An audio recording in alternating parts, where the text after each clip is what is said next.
Waking up in a snowdrift after the accident, the wealthy woman saw a strange inscription in the snow. And deciding to follow the trail, Mary knew she couldn't stop the car from plunging into the abyss. The vehicle was hurtling down the slope at a terrifying speed. She managed to turn the wheel enough to position the car sideways, but that wasn't going to stop its fatal descent. It's foolish to fight, just to live 1 minute longer, she thought, her mind a chaotic blur. Not that it mattered, she'd been feeling off for weeks. Her husband had tried to talk her out of driving, but she was as stubborn as a child, determined to prove she was fine. She'd insisted she wasn't in pain. Bitter irony, soon, she wouldn't feel anything ever again. Mary let go of the wheel and tried to open the door. She didn't want her mangled body to be found in the crumpled wreck her car was about to become. Freezing to death felt more elegant somehow. Who am I kidding? I don't want to die. I'm clinging to life, she whispered to the ironic, exhausted voice in her head. The cruel doppelganger seemed to relent, and the door gave way. Mary somehow tumbled out onto the slope. The car immediately swerved in the opposite direction, as if some invisible force had repelled the deadly hunk of metal. The vehicle, flipping and crashing, plunged into the abyss before her eyes. She could still hear it screeching through the howl of the blizzard, but it no longer sounded like a death knell. Mary cautiously wiggled her arms and legs. No sharp pains, at least none she could feel right now. Her hands were bloody, she knew her face was scratched, but she didn't care much. She was alive. Her limbs were intact. She needed to call Douglas. He'd figure something out, he'd do anything for her. She reached for her phone, but dizziness hit her, and Mary lost consciousness. Half dreaming, she heard the blizzard's howl mixed with the clinking of dishes from a formal dinner she'd attended with her husband and business partners before the trip. Douglas had been genuinely worried about her, saying she looked tired. Then suddenly, Mary was back in the car, careening down the slope, unable to escape the steel trap that had turned from a loyal companion into a predatory bird carrying her to death's claws. Which was real? Had she already died, and was this some kind of afterlife? No, dead people don't freeze like this, she thought. Mary woke to the sharp chill of snow against her frozen hands. With great effort, she pried her swollen eyelids open and found herself sprawled in a ravine, partially buried in snow. She faintly remembered that her limbs had been working before she'd passed out and tried to move again. Slowly, the memory came back, how she'd managed to open the door and tumble out of the car by sheer luck. She fell several times as she tried to rise. Her frozen, numb hands and feet were tucked into the sleeves of her shearling coat. She sat down again, not wanting to further chill her head, now exposed after her warm hat had somehow flown off. Wrapping her head in her scarf was her only option. Thankfully, it was long. Her mother had knitted it for her years ago for good luck. Douglas used to tease her for wearing it everywhere, calling it silly and ugly, with its bright red and ridiculous Christmas tree pattern. But now, it was saving her head and neck. Mary wondered if it still carried some of her mother's love. Silly, superstitious thought, but who knew? She turned her head to the right and suddenly noticed an inscription in the snow. It was already half covered, but the words were still legible. "Wait, I went for help." The sentence was written with mistakes, and the words were scrawled as if by a child's hand. Mary couldn't comprehend how such a thing had happened. Where had the child come from? Yet above the inscription, a trail of small footprints led up the slope. She searched for her phone again, but it was hopelessly lost. Mary decided she had no choice but to follow the tracks. At least that way, she wouldn't freeze to death sitting idly, and she couldn't call anyone for help anyway. Freezing here, waiting for rescue that might never come, was foolish. She could faint again at any moment. Somewhere up above, cars were driving on the road. She desperately wanted to climb back up to the highway and flag someone down, but the slope was far too steep and sheer. To make matters worse, she was wearing ridiculous heels. Her only option was to trudge through the snowdrifts toward the forest, where the footprints led. Walking proved to be agonizingly difficult. She tried to step carefully, but her feet kept breaking through the frozen crust of the snow. The only consolation was that she was wearing knee-high boots, otherwise, her legs would already have been shredded by the ice. It took her nearly 5 minutes just to free her foot each time it got stuck. She had to sit in the snow and pull with all her strength, only to take another step and pray not to get stuck again. Sometimes she succeeded, but more often she didn't. Still, she had to keep going. There was nothing else to do, and no reason to stop. As she slogged onward, Mary vividly remembered the moment she had started to feel truly unwell. She had already been driving, having just gotten onto the highway. Her head began to feel light, as though it were shutting down. But Mary had fought to stay conscious, pulling over to the shoulder. Then something happened. The car broke through the guardrail and started to fall. She suddenly thought of Douglas. He must have started calling her by now. When she didn't pick up, he would come looking. There was still hope for rescue. She just had to keep walking. Yes, this was all because of that damned illness. For the past month, Mary had undergone countless tests, but no one could pinpoint what was wrong. Her greatest fear was that it was a brain tumor, the same fate that had taken both her grandmother and mother. Neither of them had lived to see 40. Mary had shared her suspicions with the doctors, but they had dismissed them, saying it wasn't hereditary. She had thought to herself that there was also such a thing as fate, beyond the reach of medical forecasts or studies. Perhaps it was written in her stars, and this was her lot. Her strength began to wane. Mary swayed and nearly collapsed into the snow. Not this, she thought. If I fall now, I won't get back up. Just don't let me break through this damned ice again. I hate the way it glitters. But the very thing she feared happened. Her right leg sank into the snow. She fell onto her side and started crying. Mary had never liked winter. She hated skiing, skating, and only now understood why. Maybe she had always sensed, deep down, that one day, at the height of her career, she would freeze to death because she simply lacked the strength to pull her leg out of the snow. You overestimated yourself, she thought bitterly. You should have stayed in that ravine. Maybe you'd have been found in time. But no, you had to go wandering off, chasing your own death. The trail of childlike footprints was almost completely buried now. She was on the verge of losing sight of them entirely. Once that happened, there would be nothing left to do but die. Unnoticed by herself, Mary began to drift off. She was utterly exhausted from fighting death, a grimly ironic thought. She knew that falling asleep would be fatal, but the blissful peace was so tempting. Everyone dreams of their problems simply vanishing one day, she thought. So maybe this wasn't so bad. Mary was ready to surrender to oblivion. Suddenly, through the fog of her drowsiness, she heard a sharp bark, followed by a child's voice. At first, she thought it was a hallucination. Of course, she was dying. Maybe she had already died and somehow ended up back in her childhood. What had been the name of her loyal German shepherd? Rexy. Her grandfather had adored that dog. So if she was dead, she would meet them soon. In a half-dreaming state, Mary turned her head toward the barking. In the distance, she really did see Rexy, barking and bounding through the snow. Beside the dog stood her grandfather. It was unmistakably him, dressed in his old sheepskin coat, his snow-white beard visible even at this distance. He wore snowshoes, just like in her childhood. Mary couldn't quite make out his face yet, nor could she figure out who the boy standing next to him was. Could it be Charles, her childhood playmate? Yes, and the sled looked just like the one they used to ride together. Rexy, Charles, Grandpa, I'm so glad I've died, she whispered weakly. Her eyes refused to open any longer, and she muttered these words just before losing consciousness again.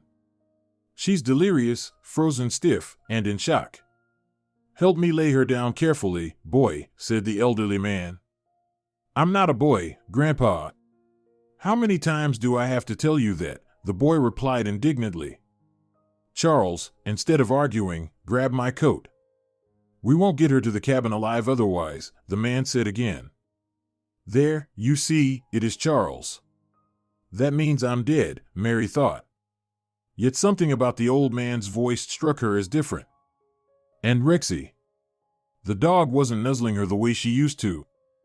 The sledge runners creaked softly as they slid across the snow. Somewhere in the haze of her mind, Mary marveled at the gentleness of those on the other side. They even sent her loved ones to meet her. They kept the winters intact, too, making her transition so seamless, so comforting. Mary woke up in a small cabin. The fire in the stove crackled cheerfully, filling the room with warmth and the smell of something delicious. Her hunger stirred, pulling her fully into consciousness. "Grandpa," the snow woman woke up, a child's voice shouted. Two curious, chestnut-colored eyes peered down at her. "Charles, stop calling her that. I told you it's rude." "How would you feel if someone called you names?" the older man scolded gently. Mary's gaze shifted to the man, realizing with some confusion that he looked nothing like her grandfather. The boy, Charles, didn't resemble her childhood friend either.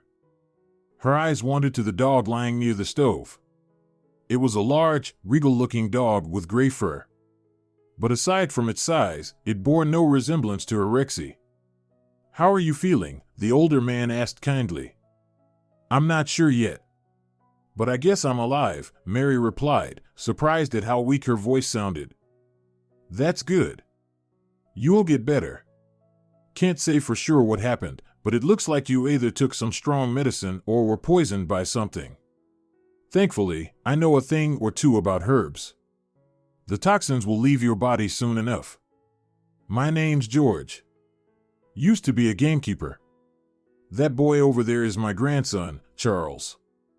And the man by the stove is Derek, Charles's father," George said, pointing toward a blond man in a wheelchair, his expression distant. Lowering his voice, he added, "Charles's mother died in childbirth, and his father got shot by poachers. Probably won't walk again, but he's a good man." "And what's your name?" Charles asked curiously. "Mary," she replied with a faint smile. "You're beautiful. You didn't mind when I called you Snow Woman, did you? But, you know, a nice snow queen, with blue eyes, too," Charles said in a rush. "My mom was beautiful, too." The grandfather didn't manage to stop his grandson in time. Charles brought over a photo album and showed Mary a picture of a woman with copper-colored hair and brown eyes. "Yes, your mother is very beautiful. And you look like her," Mary agreed. "We probably wouldn't have found you if Gabriel hadn't noticed. He's so clever. Grandpa and I saved him in the forest. Someone had tied him to a tree. He was just skin and bones back then, but now he's doing great. I love him so much," Charles shared. "All right, enough. You've worn Mary out. It's time to give her a break. You'll be 9 soon, and still you act like a little boy," the grandfather scolded him gently but with clear affection.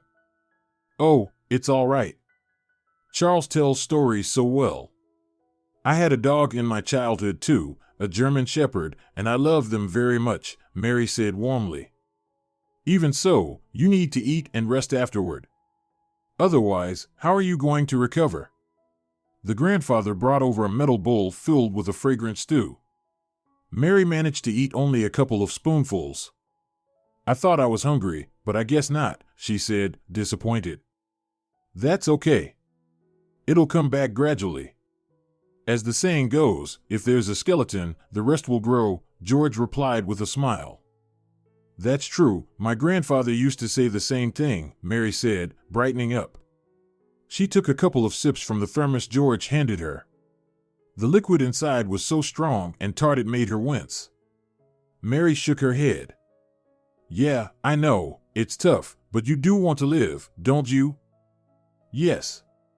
George gently insisted she take another sip. Mary knew she did want to live, otherwise, she wouldn't have managed to hold on for so long after the accident. With that thought, she slipped into unconsciousness. A week passed like that. Gradually, Mary's mind started to clear, and she began to worry.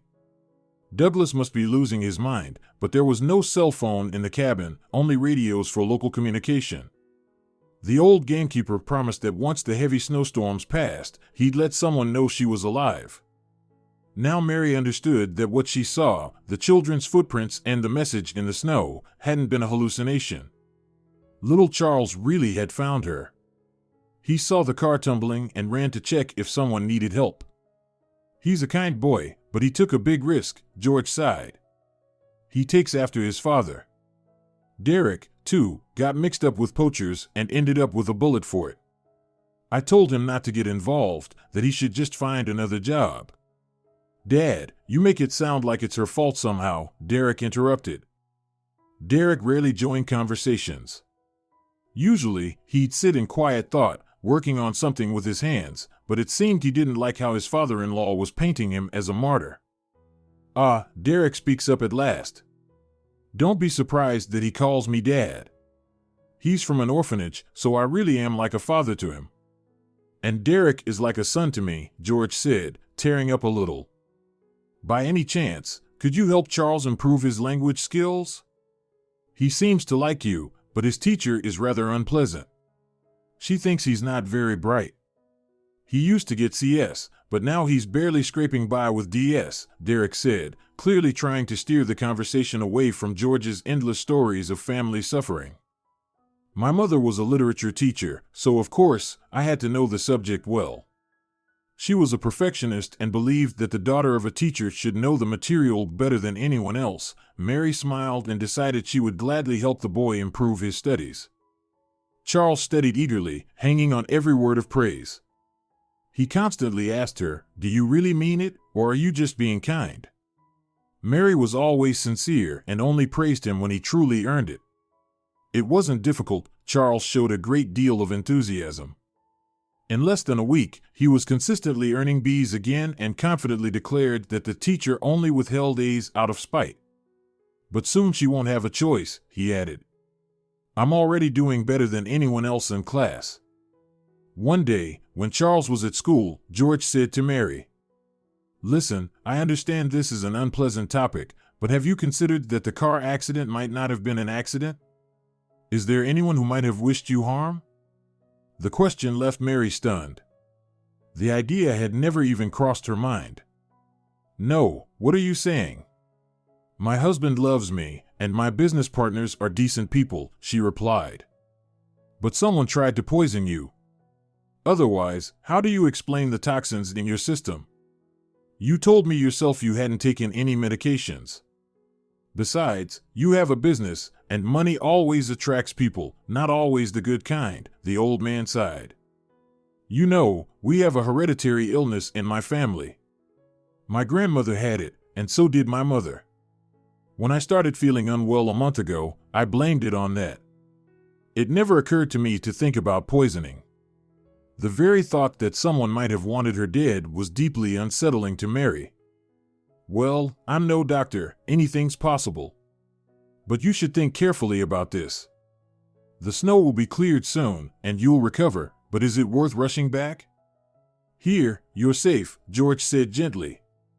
You can believe him. Dad wouldn't say something like that without good reason. He's not a doctor, but he did pull me back from the brink. "You really do have something to think about," Derek added when George stepped outside to chop firewood. Mary didn't know what to think. She had heard a radio interview with Douglas where he said that his wife had, to his great sorrow, certainly perished. It was simply impossible to survive that situation, he had said. "I'm grieving so deeply. We were one. I feel like losing her was worse than losing half of my own body. I loved her so much," Douglas concluded. "He buried you quickly, didn't he?" "Excuse me for saying so, but I would have hoped until the very end." "I wouldn't have believed it without seeing my wife's body," Derek commented before falling silent again, staring into the distance. Most of the time, Derek was in a heavy depression. To keep himself occupied, he built small flying devices. Charles spoke with admiration about how last autumn, one of the planes his father had made flew a few circles over the forest before returning to them. "People deal with grief in different ways," Mary said softly. She couldn't help feeling uneasy about how quickly Douglas had given up, but he had never been a strong person. She was the one who always solved their problems. Her husband often joked that he was there for beauty and comfort. And yet, she had loved him. To change the subject, Mary asked Derek to tell her more about what he was working on. You see, my business is related to drones, and I find it very interesting. Maybe you could sketch out a diagram for me? Mary asked. Of course, she didn't expect Derek to be doing anything groundbreaking, but she wanted to distract the perpetually gloomy young man who always sat with a defeated expression. She felt sorry for Charles and Derek's father-in-law, George, who were deeply worried about him, not so much because of his disability but because of his emotional state. It's nothing, just busywork, Derek began to brush her off. Then, looking at her seriously with his sad brown eyes, he added, You must understand, for me, it's all over. I'm only holding on for my son and father-in-law, but I'm more of a burden to them. Don't say that. Life only ends with death, and for now, we're still alive, Mary replied. Derek smirked skeptically but, later that evening, sketched out the diagram she had asked for and briefly explained how everything worked. Mary realized he was quite a talented person, perhaps even capable of patenting his invention. She decided not to bring it up just yet, not until he warmed up a bit. Once she was back with her resources and free from this snowy isolation, she would thank her rescuers properly. Derek wouldn't have to worry so much about the futures of his father-in-law and son. George, forgive me, but I'm a manager. Nearly 200 employees depend on me. I can't let them down. My contracts are at stake, and besides, Douglas has already declared me dead. What if he dies of grief? Mary's voice faltered as she spoke her last sentence. In the radio interview, her husband had spoken with surprising vigor about how he was coping. Douglas mentioned he would take the reins of the business himself and was confident he could handle it. He sounded enthusiastic, sincere even, about stepping into her role. However, his declarations of love for Mary were awkwardly overdone, like those of an unconvincing actor in a bad play. Mary didn't want to jump to conclusions based solely on this, but it left a bitter taste. Though she hadn't voiced it to Derek, Mary agreed with his earlier comment that he would have searched for her until a body was found. If Douglas had gone missing, she wouldn't have hesitated to spend any amount of money on rescuers in the area to find him. But she and her husband had always been different people, and this difference troubled her now. If Douglas took over the business, he might make a mess of things.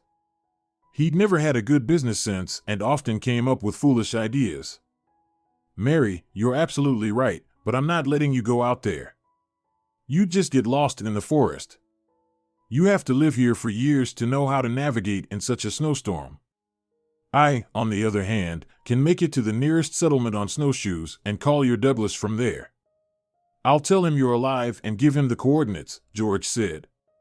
He explained that there was no point in taking her with him. Mary was still too weak, and her presence would only slow them down and make the journey more dangerous. She reluctantly agreed to stay behind with Charles and Derek. She did what she could with cooking, helping the boy with his homework, and trying to maintain some semblance of coziness. A full day passed, but there was still no sign of George. Charles wasn't worried yet, but Derek was restless, unable to sit still. When he thought Mary couldn't hear him, he muttered curses under his breath. What's the point of me, a useless cripple? I should have gone instead. I should have. Mary was worried, too. During her time trapped in this snowy isolation, she had reflected on her entire life.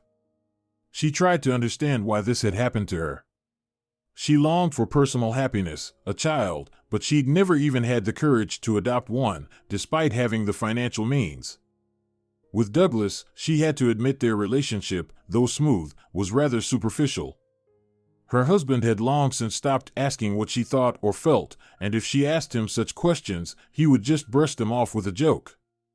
Yet Douglas constantly said he loved her, but it sounded more like an obligation than genuine emotion. Mary had grown up in a family full of contradictions. Her parents were complete opposites. Her mother came from a rural background, a once close-knit family that had been shattered when her two younger brothers drowned as children while swimming. The tragedy broke her grandmother's heart, and her mother was raised by her strict grandfather. He never remarried, claiming that stepmothers were even riskier than stepfathers, at least with men. He said, you could usually tell what they were thinking, but women were harder to figure out. Despite his stern nature, the grandfather's deep, though mostly unspoken, love extended not just to Mary's mother, but to Mary herself. She spent every summer in the village with him. It was there, along with her childhood friend Charles, that Mary once found an old shepherd dog, which they decided to name Rexy. The dog earned her name because, like an ancient warrior, she could easily fend off a dozen dogs or even wolves on her own. For the children, who loved exploring the woods, Rexy became their most reliable protector. The dog had more than once guided them out of remote areas, and with Rexy by their side, they never feared wild animals or dangerous strangers. Mary's father, on the other hand, came from a family of intellectuals. At one point, he had even fallen out with his parents, who disapproved of Claudia, Mary's mother, considering her a simpleton, not exactly a pauper but a farm girl.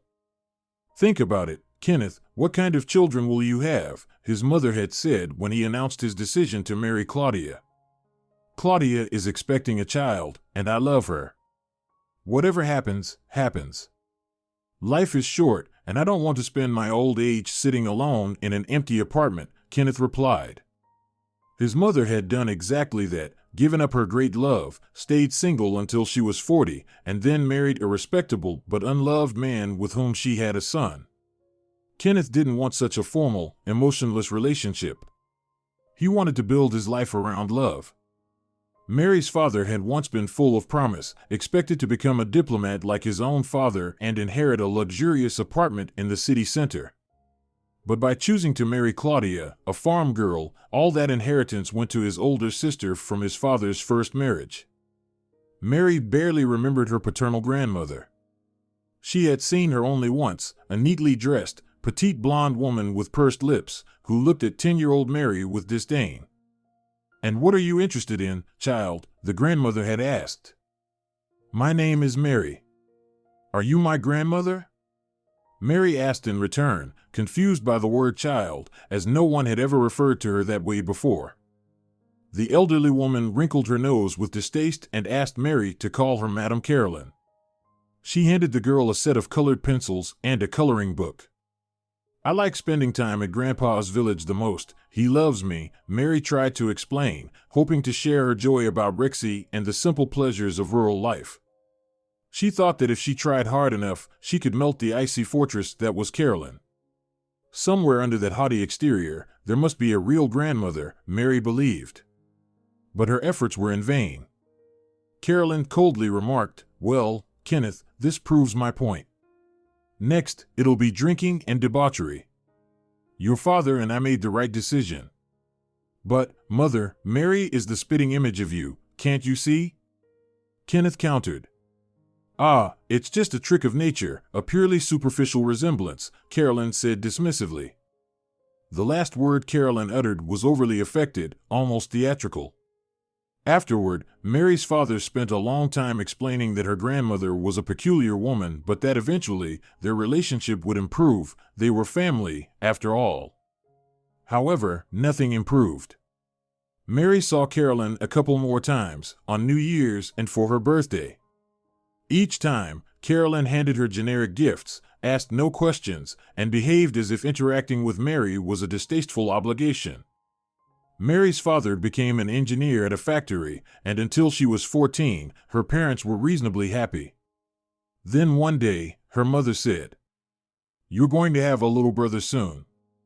"That's great," Mary exclaimed with excitement. She thought a brother would become her new companion, someone to ease her loneliness.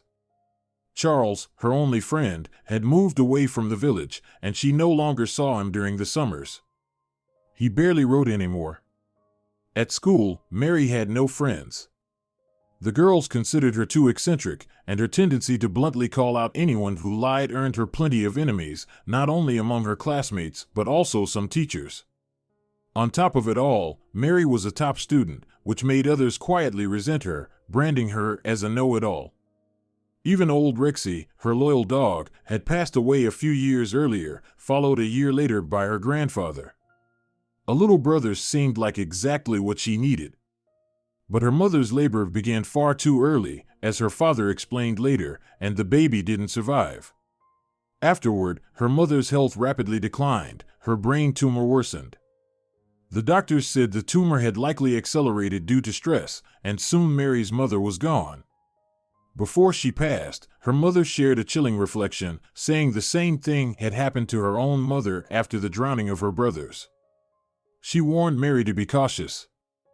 When you have one child, don't take any more risks. Look at our family history, she said. At the funeral, Mary's father seemed lost, muttering strange things to himself, and shortly afterward, he began drinking heavily. Mary took on the household responsibilities, and when her father was eventually fired for his behavior, she continued to cover for him. "Forgive me, sweetheart, but I can't live without her," he said. Despite his drinking, her father remained kind and gentle, but he could not part ways with the bottle. One New Year's Eve, he froze to death on the street. Mary was only 19 at the time. She even invited Carolyn to the funeral, thinking that, despite everything, her grandmother must have cared for her father in her own way. But Carolyn had not changed. "Ah, there it is, the drinking and the chaos. You'll follow in his footsteps. Our family is respectable, but Kenneth was a lost cause, and so are you. So don't call me again, please," Carolyn said coldly. Mary never called again. She poured all her energy into avoiding depression and continuing her studies at the university, where she had secured a free spot. To support herself, she started working as a production manager. She was particularly drawn to innovation. Her combination of sharp intellect, practicality, resilience, and youth helped her build a career even before she graduated. She had to switch to part-time studies, but sacrifices were necessary. By the time Mary started earning a steady income, the family's dwindling savings had already been replenished.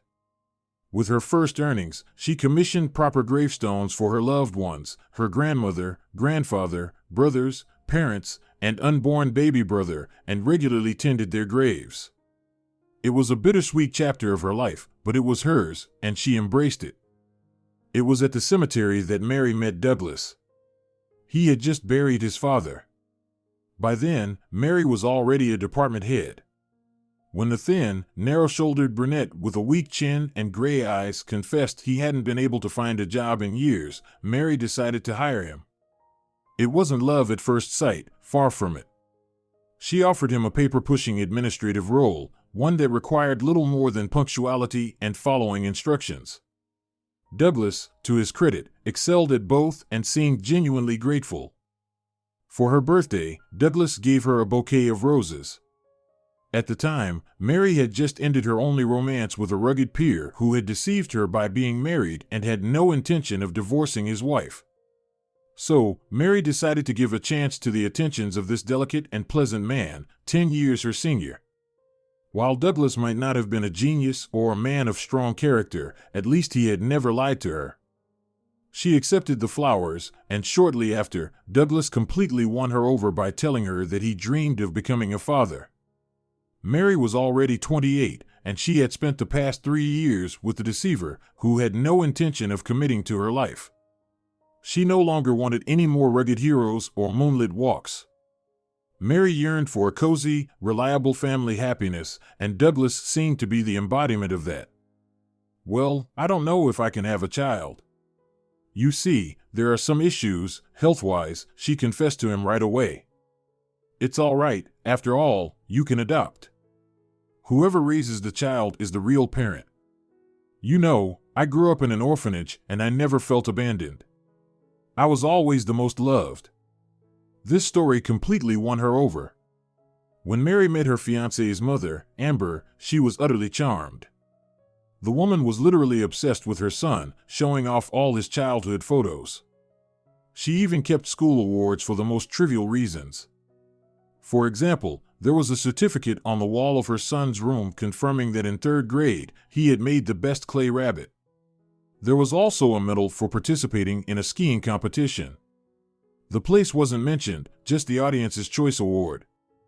Mary had never even thought that people could be awarded for such things, but she was well-mannered and thought to herself, maybe I'm just jealous. My parents were always good to me too, but they never praised me for small things like that, although it would have been nice. No one would refuse to be approved for everything. No, Mary didn't want a different fate. Her parents had been honest with her, and thanks to that, she had developed a certain character. By the time she was 28, she had become the branch manager of a large company, and as a junior partner, she was entitled to 30% of all profits, which amounted to a considerable sum. Mary had bought herself a nice apartment, renovated it, and had a car, but beyond that, money wasn't important for her anymore. She wasn't one of those women who took pleasure in showing off success, expensive clothes, parties, or jewelry. No. Mary had simply succeeded at work, ticked the box, and now she needed to focus on her personal happiness. When Douglas, shyly, proposed to her a year later, she said yes. What else was there to wait for? He was decent, attractive, loved her madly, and wanted children, knowing full well that there might be difficulties in that area. It was not a lack of children, but rather, it could be a good thing. He wouldn't be after her money. It seemed that Douglas wasn't interested in her wealth at all. He always paid the bills at cafes, and Mary reciprocated by choosing modest venues. In any case, it was easy, since she had never liked anything flashy. Well, I've finally gotten married before turning 30, Mary rejoiced at her wedding. She had bought herself a beautiful dress, the one she had always dreamed of, and paid for the restaurant, though her husband gave her the ring. It was modest, but to her, it was the best. It was a shame that her parents hadn't lived to see this moment. They would have been so proud of her. After the wedding, Douglas moved in with her. It just so happened that the place was conveniently located for his work. Then his mother fell ill, and Mary suggested, "Amber, we have 4 rooms, come live with us. Why should you be alone when there's plenty of space for everyone?" And so they lived together for 3 years. Then one day, Mary said, "Douglas, remember you said we could adopt a child? I can't have one myself right now, so I think it's time." She thought her husband would be thrilled, that he would say he had been waiting for this moment but hadn't dared to bring it up. But instead, Douglas frowned. "Listen, maybe we should live for ourselves for a while? With our money, we could see the world, but all you do is work, and we've only ever gone to a sanatorium outside the city, and with your mom." Mary looked at her husband, surprised. "But you said you weren't interested in all that luxury. You said you wanted a family. If we start going on trips, buying things, life will just slip away. I'm already 30, and you're over 40. How much longer do we wait? We could help a little one." Douglas frowned even more and said he needed to think about it. Eventually, he reluctantly agreed that they should take parenting classes to become foster parents, but he kept delaying, not wanting to go to the orphanage. Mary decided to go ahead and do it alone, and she even had her eye on a nice boy named Ron, whose parents had died in a car accident. She planned to adopt him and informed her husband of her decision. "Well, if no one considers me," Douglas said darkly. His mother later scolded him for a long time in the kitchen. She too wanted a child in the house. Douglas apologized and said he had been wrong. "I'm sorry, it's just that I'm scared. But if you're sure you have the strength, let's do it," he said 2 weeks later. By that time, Mary wasn't sure she had the strength. She had started feeling unwell and went for a checkup, trying to figure out the reason for her sudden health decline. "Let's wait a bit longer. I need to figure a few things out for myself." Mary didn't tell her husband that she might be dealing with a hereditary illness. She was feeling dizzy and would sometimes nearly faint. Then, a couple of weeks later, when Mary was driving, she got caught in a snowstorm, narrowly escaping death. What is fate trying to tell me? That I shouldn't adopt Ron? Or maybe I should sell my stake in the company and lead a calmer life? Was George right, and were they trying to poison me? And where is he now? Why hasn't he returned for a whole day? These thoughts were swirling in her head. "Mary, I apologize. You might think I'm strange, but sometimes I have prophetic dreams, just like before my wife died. And today, we need to leave this little house. Something's happened to my father, but he's still alive, Derek suddenly said. And he described all the details in full, details that he couldn't possibly have known what her husband and her partners looked like. According to Derek, they were dangerous for her and were now approaching with bad intentions. Doubts crept into Mary's soul. She thought Derek might have seen articles about her and her husband somewhere. After all, they were public figures. Many people had told Mary that money wasn't important to them, but then they pursued their own interests. Still, Derek even described what her mother-in-law looked like. It wasn't clear from the dream whether she supported her son or knew about his plans, but it was certainly not something you could find out from the internet or the news. Well, let's move, if it will make you feel safer. But how will your father find us when he returns? Mary asked. A chill crept up her spine. It seemed like George had hinted at something like this, but now Derek had almost directly told her that the car accident wasn't an accident, that someone wanted to eliminate her, and Douglas was involved. Mary suddenly regretted marrying him. She wished she had frozen to death and never learned any of this. If it was true, how could she live with it? Her legs felt weak. Mary, are you all right? I'm sorry if I upset you, but don't believe everything I say. Maybe it's just a vision, but still, we'd better hurry. There's another hut not far from here that nobody knows about, except for our family. Let's move there. Get ready. The usual soft voice of Derek suddenly turned commanding. She hadn't expected him to be like that. This really seemed important to him. They packed everything they needed in less than an hour and set off, the journey taking at least another hour. The blizzard howled, snow stung her face, but Mary tried not to complain, though her legs were becoming weak by the end of the journey. There was only one sled, meant for Derek, while Mary's legs were still working. When they disappeared over the hill, the sound of snowmobiles could be heard in the distance. A few people arrived at the hut that had recently been left by the woman, the man, and the child. Their tracks had already been covered by snow. The blizzard that evening worked to their advantage, though Mary, Derek, and Charles didn't suspect this at all. Somewhere around here, look for her. Douglas ordered two large men who had come with him. One of them broke the lock with a crowbar and shouted, "Douglas, there's no one here." Could the old man have warned them somehow? But that's impossible. We got here right away, took him from the village where he called from, and locked him in the basement. Douglas muttered angrily as he stormed into the hut. Damn woman. Couldn't just die right away, now look at the mess. He found his wife's faux fur coat and high boots. He angrily threw the items onto the embers of the recently extinguished fireplace. Douglas knew for sure that she had just been there, but somehow she had managed to slip away again. What's going on?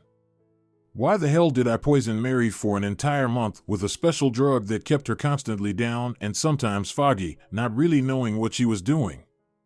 But it's her fault. She decided on this foolishness with adoption, the man thought. He was still furious at the idea of a child being brought into his life. Yes, he had been adopted too, but that was different. Douglas was special, exceptional. Life was supposed to offer everything to him on a silver platter, chewed up and easy to digest.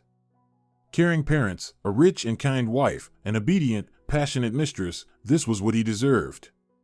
If all that hadn't fallen into his lap, then what was this thing with an ordinary child that Mary had suddenly become fond of?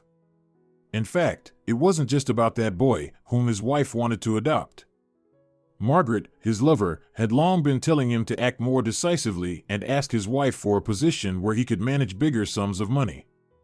You're talented, you know, and your whole life will pass by like this, said the striking, curvy brunette with prominent contours. Well, I've hinted to her many times, but Mary thinks I'm not suited for that role, that I don't have the drive. She takes me to meetings with partners, but just like a decorative dog, Douglas confessed bitterly. Then we need to restore justice. Let's do this. The lover had certain connections in the criminal world and outlined a step-by-step plan for Douglas. At first, he hesitated, but Margaret explained over and over that if he waited any longer, Mary would divorce him altogether. Rich wives often do these things. And even if that didn't happen, he would still be stuck in old age with his mother and wife, plus an orphan child. All of Mary's money would go to business development, bonuses, and charity, and Douglas would never see the world or enjoy any of that money. Think about it, you're 40 now, it's not too late, and here's your chance, you've earned it, Margaret said, pressing herself against him and whispering that Douglas wasn't a pushover, that he was strong and deserved more. He believed her, especially since he had always suspected that he was special. But if everything comes out, they'll put me in jail, right? For a while, fear stopped him. Silly, people get away with worse, and for much less money. Anyway, if you still love Mary, I'll leave the scene. I only need you. I can get money elsewhere, Margaret said, pouting in a spoiled manner. She pulled away. Douglas couldn't handle it. He desperately needed this woman who saw him as a strong macho. No one had ever treated him that way. He was just pleasant, polite, not the smartest, but capable and obedient. But no more than that. Before meeting Mary, he had only 3 attempts at relationships. 2 of his exes were older and just dated him out of boredom, then left. The third was a single mother with many children from the province looking for a husband with a home. No one loved him, except for Mary. Before meeting his wife, he considered her a valuable prize, the best slice of cake, the one with the biggest cream rose and a cherry on top. He even loved her in his own way. But meeting Margaret had turned his life upside down. Now, this was a woman. With her, he could sail on yachts, dine at fancy restaurants, and enjoy life. She wasn't as boring as Mary.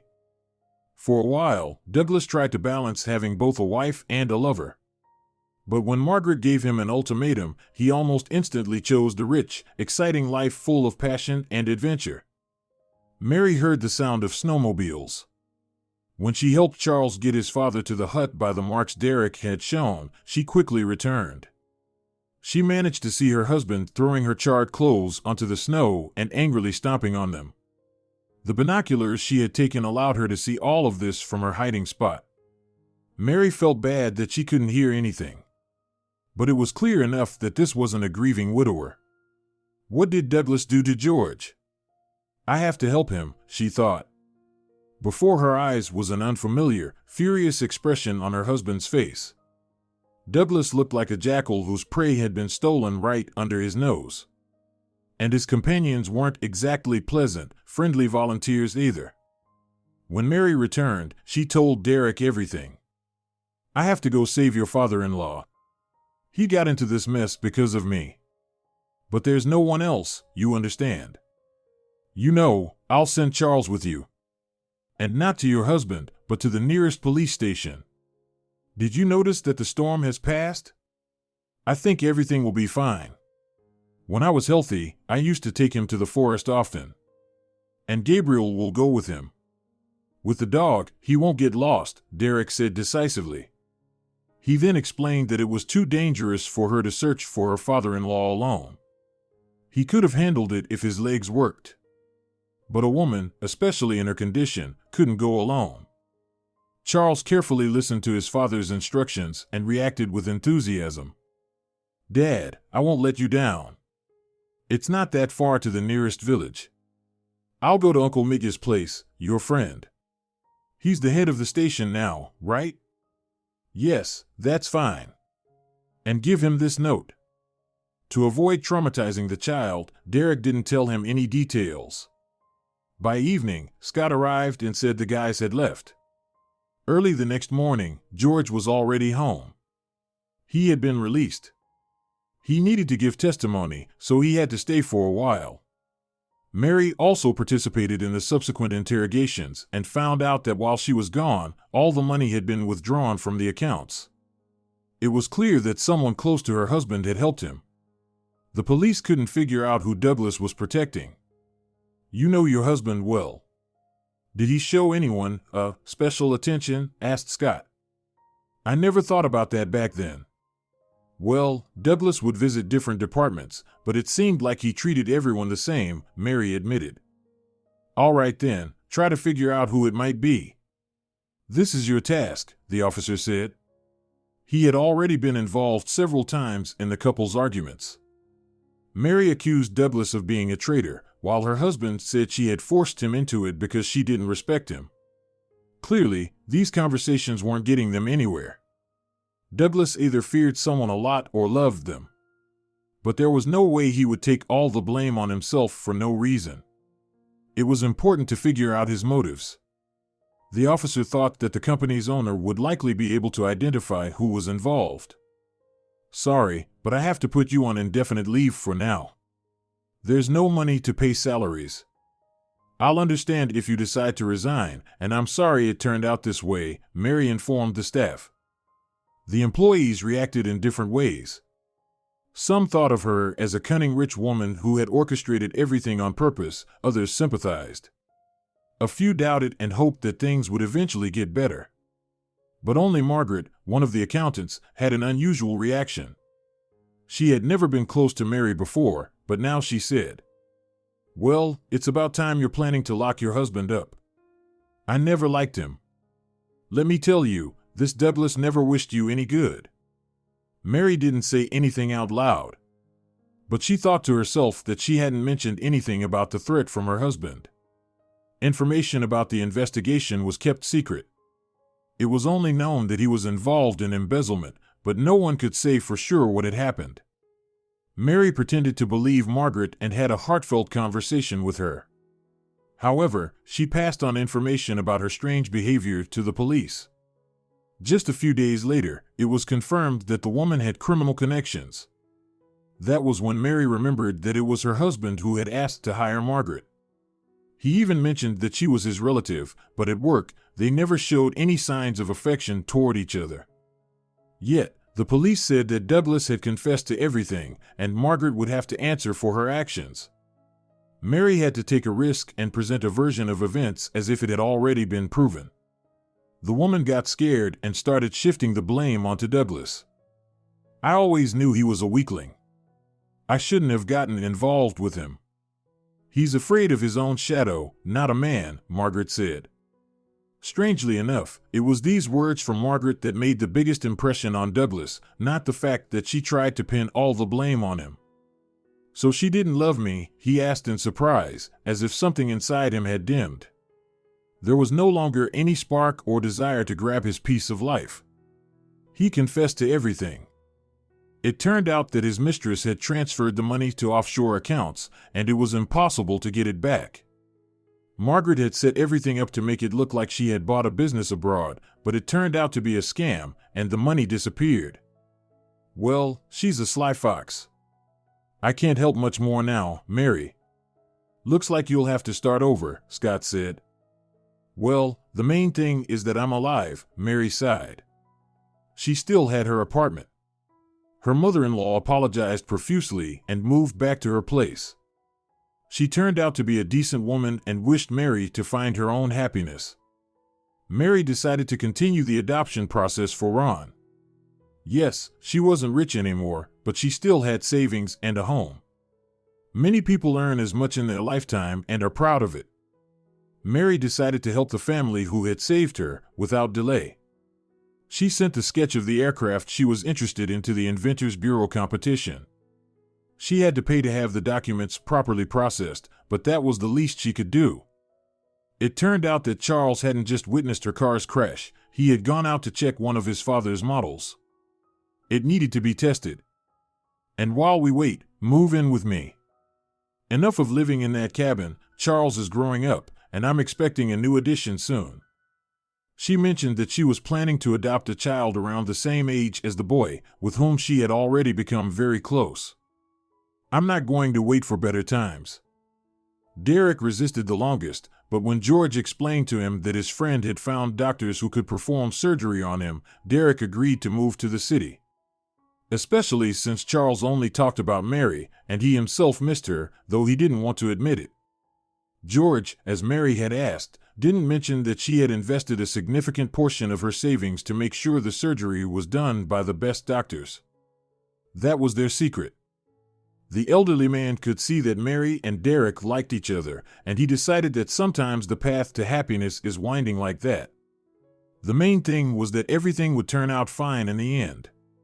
He didn't resist when Mary invited him to work for her as head of security, but she was paying him a minimal salary. After all, she had to sell her parents' apartment to start over. Money was always tight, and she still wasn't fully trusted. There were still those who suspected that Mary herself had staged this fake ruin and simulated the disaster. I have good news. They're giving me a huge grant for the invention. Now I can help, Derek told Mary, saying that Charles had accidentally let their secret slip and had more than compensated for the costs of the surgery. But I wanted to at least do something. It would have been fair, Mary said, feeling confused. But I'm still a man, and I have my pride. Derek wasn't ready to accept her refusal. Nevertheless, the money he offered helped patch another hole in the business, so Mary was able to hold on a bit longer. Because her financial situation was still unstable, there were delays with the adoption as well. You see, entrepreneurs in this situation are a risk factor. Unfortunately, the whole town knows about it. Maybe you should get married? If there are two parents, the process will move faster, said the foster care worker, who genuinely wanted to help both her and Ron. The boy missed his mother and was already looking forward to meeting Charles, whom she had talked about so much. Derek, here's the thing. I never thought I'd say this, but would you consider marrying me? Mary asked. Then, she realized from his wide-eyed, stunned expression that her proposal sounded crazy. Oh, sorry, I meant that it would really help with the adoption, and then we can get a divorce after. She blushed, thinking, what a stupid thing to say. Derek, even though he can barely walk, is still a man. Yes, she had just shown him disrespect. Mary's face turned red to the roots of her hair. It truly seemed like the confident former rich woman was treating people like toys. Mary, please calm down. I didn't think for a second that you were trying to hurt me. I agree, but there are conditions. Derek slowly walked up to her with great effort and looked her straight in the eyes. What conditions? She blushed even more, though it seemed impossible. If we get married, it won't be because of Ron, or Charles, or anyone else. It will be so we can live together for the rest of our lives. I'm a very serious man, do you understand? Derek asked. Sorry. She burst into tears and ran to her room. Derek sighed and thought that maybe it was for the best that everything had come to light like this. And even though it hurt, at least now he understood that he needed to leave her alone and just go away. Mary was still young, she'd have a chance to build her own happiness with someone who truly suited her. As for all that talk of soulmates and signs from fate, it seemed like nothing more than illusions to him. They had meant to help each other in a difficult time, but their story had ended. And who would need him, a forest invalid? Derek poured a glass of water and squeezed it so hard that the glass cracked. In the morning, he decided to have a serious conversation with Mary. I need to tell you something important. Yes, I need to tell you something too. I thought about your proposal, and I've made a decision, Mary replied. Derek's face twisted with pain. He knew her answer, but didn't want to hear it. Still, he decided to let her say everything, and then he'd tell her about moving. Anyway, I also want to live with you for the rest of my life. And with Charles, and with Ron, and with George. I think we're a family. But I really need you. You see, you didn't take any steps, and you even wanted to leave. That's why I proposed only a fake marriage, so you'd have time to fall in love with me. It's not just for the kids, Mary said. Tears welled up in her eyes. I'll accept whatever decision you make, and please don't pity me. But where did you get the idea of pity? I already told you yesterday. I agree. He looked at her in surprise and thought that he didn't understand her at all, but he loved her deeply. Well, I thought you said it out of delicacy. The abandoned failure is practically offering herself. Mary cried on his chest. Where are these thoughts coming from? You're not an abandoned failure, you're a real queen. But not a snow queen, a very kind, gentle, and beautiful one. Derek gently touched her lips. She responded to his kiss. So, should I buy the ring and announce the news to everyone? He asked. Mary nodded and kept crying, but now it was from happiness. That evening, Derek officially proposed to her, and the next day, by strange coincidence, Scott called to say that, incredibly, but they had still managed to uncover the gang Margaret worked with. So, although there had been no hope of recovering the money initially, now they would be able to get most of it back. Well, what luck. I've been following the case for you and found out about it by accident, Scott said. Great wedding gift. Derek invited Scott to the celebration and informed him that he would now have 2 children. Charles and Ron turned out to be surprisingly alike, and at the new school, they were considered to be real brothers. The boys agreed to keep the family secret to themselves. Charles often told his brother the story of the snow woman who later turned into their mother. Ron was only a year younger than his brother, but Charles was an unquestionable authority to him. So, he was always ready to listen again and again to how his brother saved their mom, and later their grandfather.